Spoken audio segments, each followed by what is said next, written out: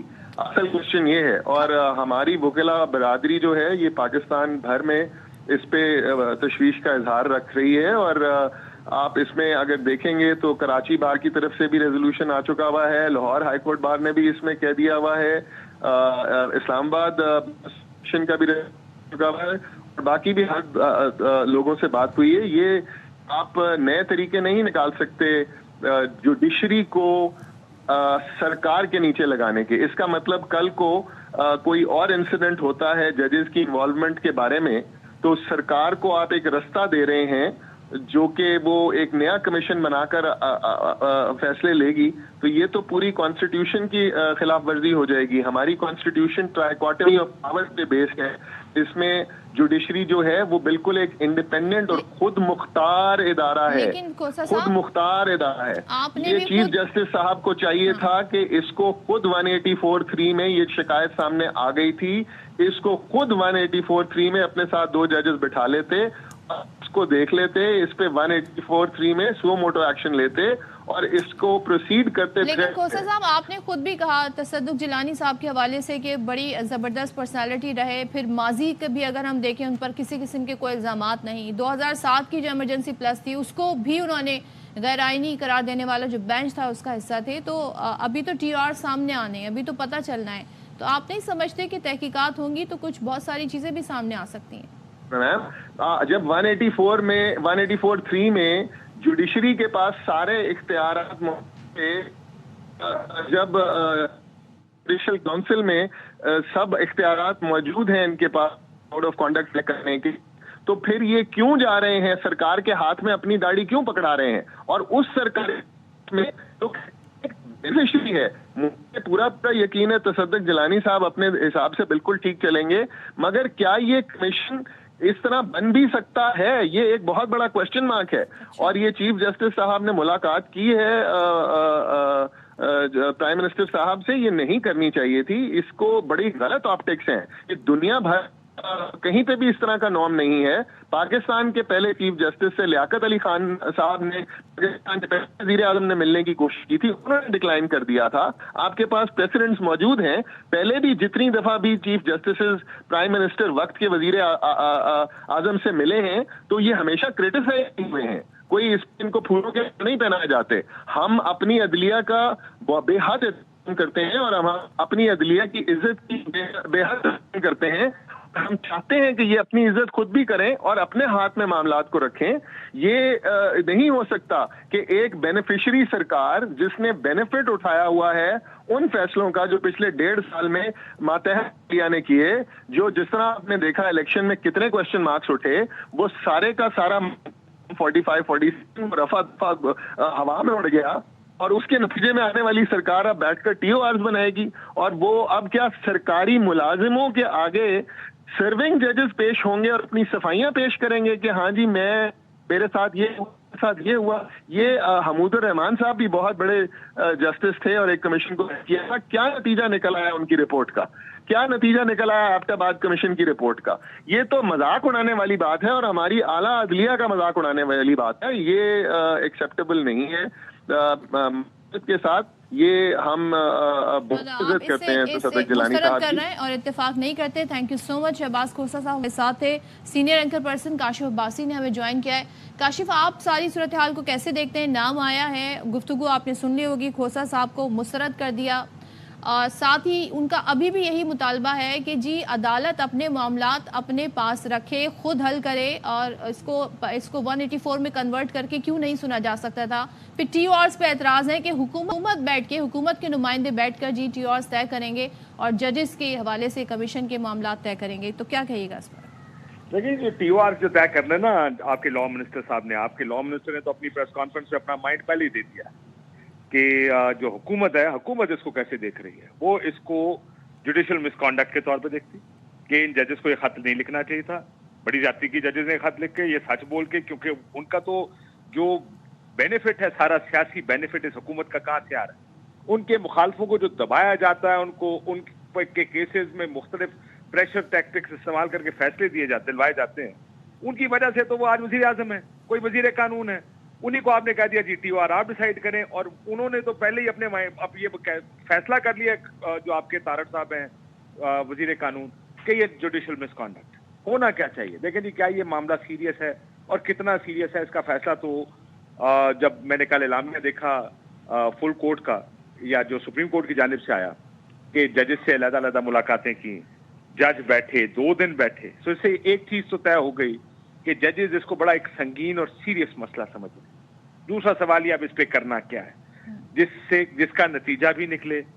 یہ معاملہ کو انگریزی میں کہتا ہے you don't show it under the carpet. اس کا کوئی نتیجہ بھی سامنے آئے کہ کس نے کیا، کہ کیا کیا. ججز کو بھی یہ کانفیڈنس ہو کہ ہم جو بھی کریں گے، یعنی ہم نے جو یہ ایکٹ کیا ہے، 6 ججز باہر آ گئے ہیں اور دیو اسپوکن، کہ یہ کسی منطقی انجام تک معاملہ پہنچے گا. تو مجھے تو لگتا ہے بیسٹ سولوشن تو یہی تھا کہ ایک اوپن کورٹ میں ہیئرنگ ہوتی، سپریم کورٹ اس کی ہیئرنگ کرتا.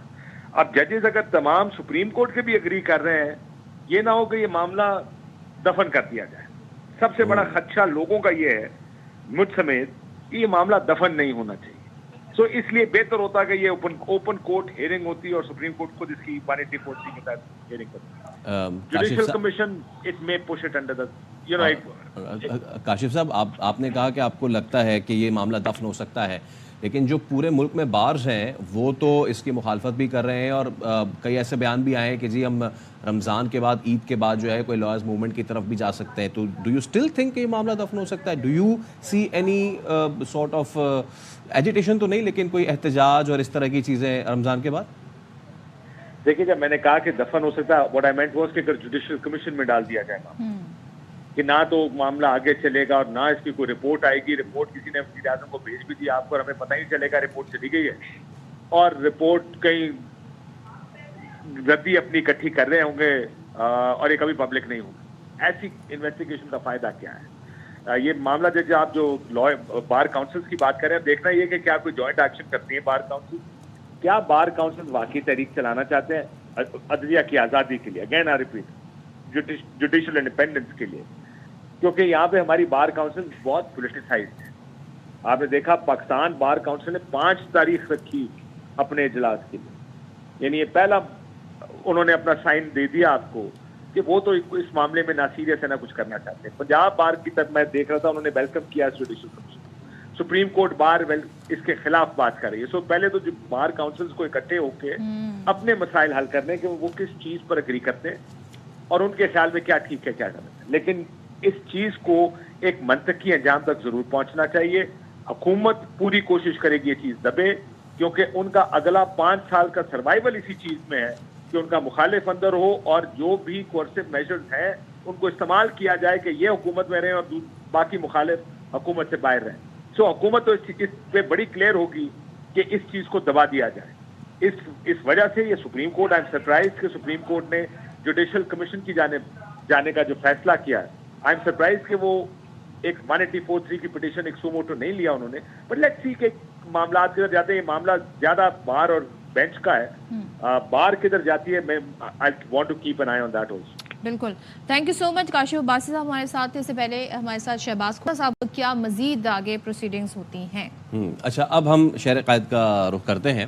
اور کراچی میں جو ویسے تو ہمارے سارے ملک میں ہی کچھ اترنگی واقعات ہوتے ہیں، کراچی جو ہے ان واقعات میں بازی لے جاتا ہے، ایک سٹیپ آگے. اور جیسے کہ ہم ہمیشہ کہتے ہیں کہ جی شانہ بشانہ مرد اور عورت چلتے ہیں، کراچی میں جو ڈکیت ہیں وہ بھی شانہ بشانہ چل رہے ہیں. خواتین بھی کام کرنے لگی. اب ایک نیا یہ آئٹم ہم آپ کے سامنے پیش کرنے لگے ہیں. خواتین بھی اب اسلحے کے زور پر جو ہیں وہ لوٹ مار کرنے لگے ہیں. نارتھ نازم آباد میں یہ واقعہ پیش آیا ہے کہ اسلحے کے زور پہ اسلحے کے زور پہ جو ہے انہوں نے لوٹ مار کی ہے. اب وہ تربوز خریداری کے بہانے یہ دونوں آئے تھے, مرد اور خاتون, اور انہوں نے اسلحے کے زور پہ یہ لوٹ مار کر دی ہے. تو ذرا ہمارے شاید نذیر شاہ نمائندے ساتھ ہیں, ان سے ڈیٹیل جان لیتے ہیں کہ یہ ہوا کیا ہے. نذیر بتائیے گا, یہ اب خواتین بھی کراچی شہر میں لوٹ مار کرنے لگی اسلحے کے زور پہ؟ کراچی میں جہاں اسٹریٹ کرائم کی وارداتیں بڑھتی جا رہی ہے, وہاں طریقہ واردات بھی تبدیل ہوتا جا رہا ہے. میں اس وقت نارتھ نازم آباد طاہر ولا چورنگی کے قریب موجود ہوں, جہاں ایک پھل فروش کو ایک خاتون اور مرد نے اسلحے کے زور پر لوٹ لیا. آپ یہ بتائیں کیا واقعہ پیش آیا تھا اور آپ کو کس نے لوٹا ہے؟ ایک لیڈیز تھی, ایک مرد تھا. میرے پاس آئے ادھر تربوز لینے, تربوز بھی لیا, حساب بنایا, 680 روپے بنے. ان لوگوں نے 5000 کا نوٹ دیا. جب 5000 کا نوٹ دیا میں نے ان کو کھلے دیے. پھر 2 منٹ کے بعد کسٹمر آ گئے, ان لوگوں نے پیسے بھی دے دیے. پھر پیسے اس نے اپنے واپس لے لیے, مہنگے دے رہے ہو. جب کسٹمر چلے گئے نا, لیڈیز اور مرد نے دونوں نے اسلحہ نکال کے پیسے سب چھین کے بھاگ گئے. 60000 روپے رقم تھی. 2 بھائی کا ہمارے 2 ٹھی ہے نا, مشترکہ پیسے پڑے ہوئے تھے میرے پاس, اور 2 موبائل تھے, ایک ٹچ موبائل تھا. خاتون کے پاس بھی اسلحہ تھا؟ ہاں اس کے پاس بھی اسلحہ تھا. اس نے پرس سے نکالا ہے. لیڈیز پرس میں سے؟ ہاں لیڈیز پرس میں سے اس نے نکالا ہے, اور مرد کے پاس بھی تھا. پولیس کی جانب سے کیا کارروائی کی گئی ہے؟ وہ درخواست تو دے دی, ابھی درخواست بھی ہمارے پاس ہے. ابھی ایف آئی آر نہیں کاٹی؟ ایف آئی آر نہیں کٹی ابھی.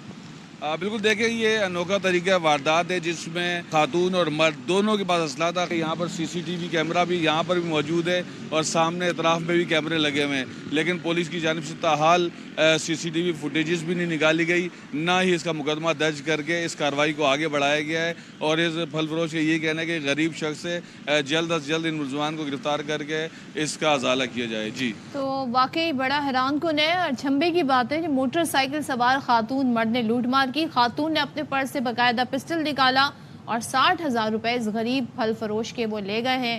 رمضان کا موقع, عید کا موقع, اس طرح لوٹ مار جاری ہے, اور ابھی تک ایف آئی آر بھی نہیں اس کی درج. جی ایف آئی آر درج ہونا, بائی دا وے پولیس یہی صرف کر رہی ہے آج کل کراچی میں, ایف آئی آر درج کر رہی ہے, یا پھر زیادہ سے زیادہ معطلیاں ہو جاتی ہیں. اب ہوتا یہ ہے کہ معصوم شہری کے جو قاتل ہیں یا اس طرح چور ڈکیت ہیں وہ آزاد گھوم رہے ہیں.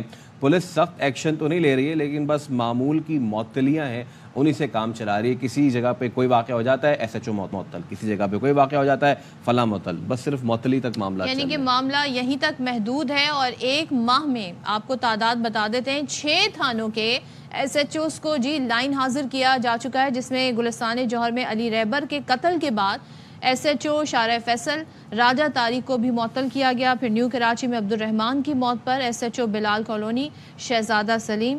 سرجانی میں زہیب کے قتل کے بعد راؤ ناظم کو ہٹایا گیا, اور ڈکیتی کے الزام پر کورنگی کے تھانہ زمان ٹاؤن کے ایس ایچ او راؤ رفیق کو معطل کر دیا گیا ہے. اب ساتھ یہ بتایا جا رہا ہے کہ خراب کارکردگی پر S H O Korangi industrial area Faraz اور S H O Orangi Rizwan Patel کی کرسی بھی چلی گئی. کورنگی انڈسٹریل ایریا میں تو رمضان سے پہلے اتنے واقعات پیش آئے تھے. کبھی سنگر چورنگی کے قریب کوئی واقعہ پیش آ رہا ہے, کبھی کہیں یہ واقعہ پیش آ رہا ہے, لیکن ہم صرف ہم ترس رہے ہیں اس خبر کو کہ جب ہمیں صرف یہ نہ سننے میں ملے کہ ایس ایچ او کو معطل کر دیا, ہمیں یہ سننے کو ملے کہ فلاں واقعہ جو ہوا تھا اس کا ملزم پکڑ لیا گیا ہے, گرفتار کر لیا گیا ہے. تبھی تو شاید ان روتی ماؤں کو, ان سے سکتے جو باپ ہیں, ان کے کلیجوں کو کچھ ٹھنڈ مل سکے گی, کیونکہ جن کے چلے جاتے ہیں ان کو آپ لوٹا تو نہیں سکتے نا ان کے پیارے.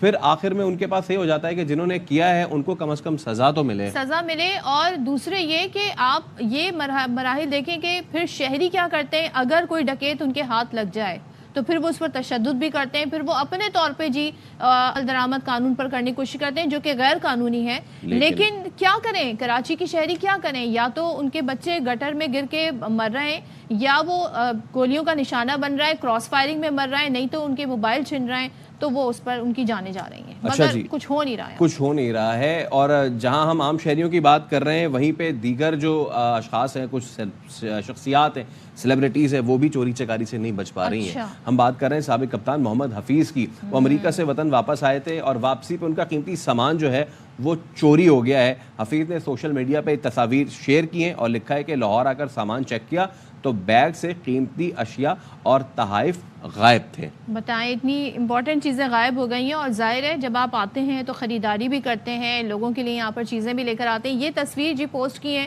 حفیظ نے, اور ساتھ ہی انہوں نے شکوہ بھی کیا ہے کہ جی ایئرپورٹ پر شکایت درج کرائی ہے مگر جواب نہیں ملا، تو یہ بڑی ارسپانسبلٹی ہے۔ یہ دیکھنا ہوگا کہ یہ کس موقع پہ چوری ہوا ہے، کیونکہ کنیکٹنگ اگر فلائٹ ہوگی تو ان کا جو لگیج ہے اس میں سے سامان کہاں پہ چوری ہوا، کس پورٹ پہ چوری ہوا ہے، اب دیکھنا ہے کہ جی اب کوئی بھی نہیں بچ پا رہا ہے۔ کراچی کی سڑکوں پہ، لاہور کی سڑکوں پہ عام لوگ لٹ رہے ہیں، اور جو سیلیبریٹیز ہیں وہ ہوائی جہاز کے سفر میں لٹ رہے ہیں، تو اس وقت لوٹ مار کا سلسلہ جاری ہو ساری ہے۔ بالکل یہ سلسلہ جاری ہے۔ اور اب ذرا کچھ ہم آگے بڑھتے ہیں، معیشت کی بات کر لیتے ہیں۔ اور معیشت کی بات اس لیے بھی کرنا ضروری ہے کہ اب خبریں جو آ رہی ہیں وہ بجٹ کی تیاریوں کے حوالے سے آ رہی ہیں۔ جب بجٹ آتا ہے تو سب کے کان کھڑے ہو جاتے ہیں کہ کہیں نئے ٹیکس تو نہیں لگنے جا رہے ہیں۔ تو توانائی کی شعبے کے لیے 600 ارب روپے سے زائد کی سبسڈی کا تخمینہ لگایا گیا ہے، اور ذرائع بتاتے ہیں کہ جو نئے قرض کے لیے آئی ایم ایف کی شرط پر سبسڈی کو کم کیا جا رہا ہے۔ آئی ایم ایف تو یہ کہتا ہے جی سبسڈی آپ بالکل ہی ختم کر دیں، لیکن یہاں پر سبسڈی کو کم کیا جا رہا ہے۔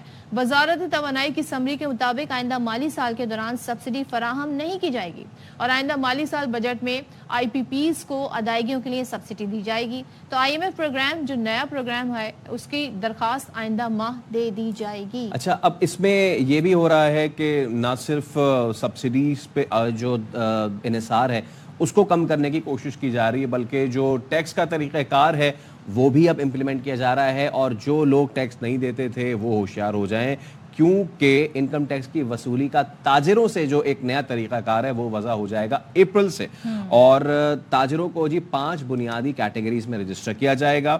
تو رجسٹریشن سے متعلق مسودہ اسکیم کا نوٹیفیکیشن بھی جاری کر دیا گیا۔ اب اس سب پہ ذرا ہم بات کر لیتے ہیں۔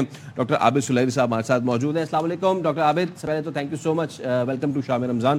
ڈاکٹر صاحب، سب سے پہلے یہ جو سبسڈی کی کمی ہے اس پہ ذرا میں آپ سے سوال ضرور کرنا چاہوں گا۔ ایک طرف ہم دیکھتے ہیں کہ یہ ٹیرف ایڈجسٹمنٹس کی وجہ سے ویسے ہی ریٹس اتنے اوپر جاتے ہیں، جب سبسڈی میں کمی ہوتی ہے کسی سیکٹر میں تو اس کا مطلب یہ ہے کہ وہ اس سیکٹر کی بھی قیمت بڑھے گی۔ اگر ایسا ہی ہے تو پھر یہ 2 گنی قیمت پھر ہم ادا کر رہے ہوں گے؟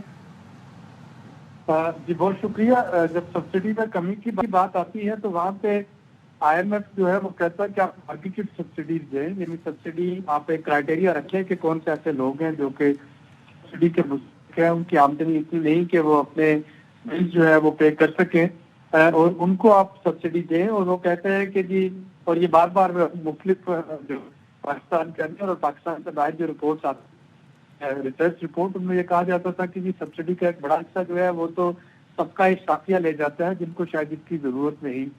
یعنی اگر ہم پیٹرول کی قیمت جو ہے اس کو اس لیے نہیں بڑھاتے کہ وہاں پہ مالی بوجھ پڑے گا، تو پھر آپ دیکھیں کہ ایک کوئی جو جس کے پاس 4800 سی سی یا 4000 سی سی جیپ ہے، اس کے پیٹرول کو دیکھیں، اور جس سے موٹر سائیکل یا چنچی یا ایک چھوٹی گاڑی چلانی ہے ان کو دیکھیں، اور ان دونوں کو اگر آپ ایک سبسڈائز ریٹ پہ پیٹرول دے رہے ہیں تو جتنا جیپ کا ایک دن کی کنزمپشن ہے وہ تو موٹر سائیکل والے کی بیچارے کی پورے مہینے کی کنزمپشن بنتی ہے۔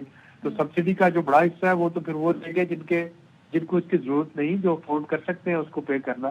تو لیکن وہ یہ بھی بات درست ہے کہ ڈیولپنگ کنٹریز میں اس طرح کا ٹرانسپیرنٹ میکنزم لے کے آنا کہ آپ اسٹیگرڈ کر سکیں پرائسز کو، وہ مشکل ہو جاتا ہے۔ تو آئی ایم ایف نے اب حکومت کو یہ مشورہ دیا ہے کہ آپ سبسڈی کو لنک کر دیں لوگوں کی آمدنی پہ، اور اس میں بیرز انکم سپورٹ پروگرام کا جو ڈیٹا بیس ہے اس سے آپ دیکھ سکتے ہیں، وہاں پہ ایک بڑا کمپریہنسو جو سروے کیا گیا کہ کس کی آمدنی کتنی ہے، کوئی بھی کٹ آف رکھ دیں، اس کو آپ دیں، باقیوں کو نہ دیں۔ یہی حال بجلی اور گیس پہ بھی ہے، لیکن بجلی اور گیس پہ جو ایک دوسری سچویشن بنتی ہے، جو ڈلیما ہے، وہ یہ ہے کہ اگر ہم بجلی استعمال نہیں کرتے تو ہمیں آئی پی پیز کو کیپیسٹی پیمنٹ چارجز دینا پڑتے ہیں، جس کا مطلب یہ ہے کہ بجلی نہ لینے کے پیسے ان کو دیں، اور بجلی تبھی استعمال ہوگی جبکہ ٹیرف جو ہے وہ بہتر ہو۔ تو وہاں پہ جو تجویز حکومت پاکستان کے جو پالیسی 7 سرکل ہے وہ آ رہی ہے، وہ یہ ہے کہ بجلی کے ریٹ اس طرح سے کر دیا جائے کہ لوگ گیس چھوڑ کے سردیوں میں بجلی استعمال کریں، گیس کی امپورٹ کا جو ہے فارن ایکسچینج وہاں پہ بچت ہو، اور جو آئی پی پیز کو پیسے دینے تھے کہ ہم بجلی نہیں خرید رہے، پیسے دے رہے ہیں مفت میں، وہ صارفین کے پاس آئے وہ ریاض۔ تو یہ وہ چیزیں ہیں جس پہ کہ کام ہو رہا ہے۔ جو تیسرا آپ نے بھی بات کی گیس کی لوڈ شیڈنگ کی وجہ سے لوگ خود ہی جی اب الیکٹرانک آئٹمس پر آ گئے ہیں، تو حکومت کے سٹیپ سے پہلے ہی عابد صاحب ذرا یہ بتائیے گا، اب جو تاجروں سے انکم ٹیکس وصولی کا طریقہ کار نیا جسے کہہ رہے ہیں نافذ ہوگا، کم از کم ایک دکاندار کو سالانہ 1200 روپے انکم ٹیکس دینا ہوگا۔ ہمیں ذرا یہ بتائیے گا کہ